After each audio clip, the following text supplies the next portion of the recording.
Teacher, kumusta? Aminin natin, ang paggawa ng lesson plan ang isa sa pinakamalaking energy drainer sa ating mga guro. Minsan, mas mahaba pa ang oras na inuubos natin sa pag-type kaysa sa mismong pagtuturo sa harap ng mga bata.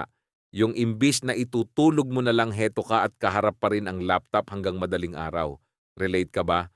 Kung oo, para sa'yo ang video na ito.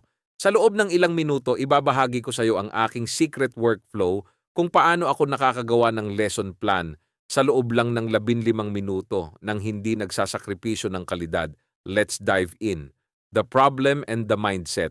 Bago tayo pumunta sa mga hacks, kailangan muna nating baguhin ang ating mindset. Bakit ba tayo natatagalan? Madalas kasi nagsisimula tayo sa blank page o kaya naman ay masyado nating pinapahirap ang mga activities. Remember teacher, ang lesson plan ay guide mo lang. Hindi ito kailangang maging nobela. Ang mahalaga, malinaw ang pupuntahan ng lesson mo. So, handa ka na? Heto na ang hack number 1. Hack number 1, the master template. Huwag ka nang mag-format mula sa simula tuwing linggo ng gabi. Gumawa ka ng isang master template. Ito yung file na kumpleto na ang headers, school info, at yung mga repetitive parts tulad ng values integration o routine activities. I-save mo ito bilang read-only file. Sa bawat bagong lesson, i-duplicate mo lang ito. Sa ganitong paraan, 30% ng trabaho mo. Tapos na agad bago ka pa man mag-isip ng topic. Isang malaking tipid sa oras, di ba? Hack number 2, the reverse method. Hack number 2, plan in reverse. Karamihan sa atin, nagsisimula sa motivation, tapos activity, bago ang assessment.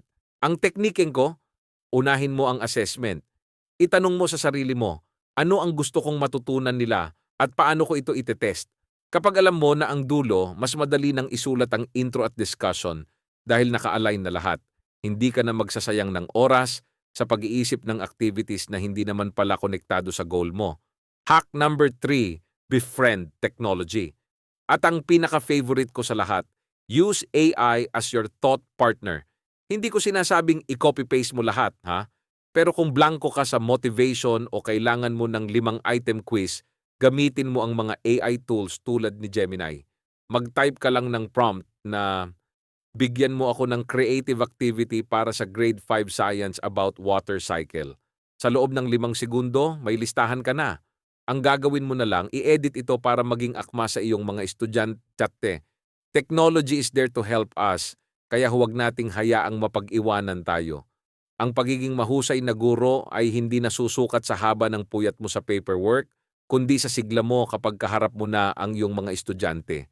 Kapag mabilis kang nakatapos sa lesson plan, mas marami kang energy para sa actual teaching. At syempre, para sa sarili mo at sa pamilya mo. Sana ay nakatulong ang mga tips na ito sa inyo. Kayo, anong lesson plan hack ang ginagamit niyo? I-share nyo naman sa comment section para matuto rin ang iba nating mga kasamahang guro.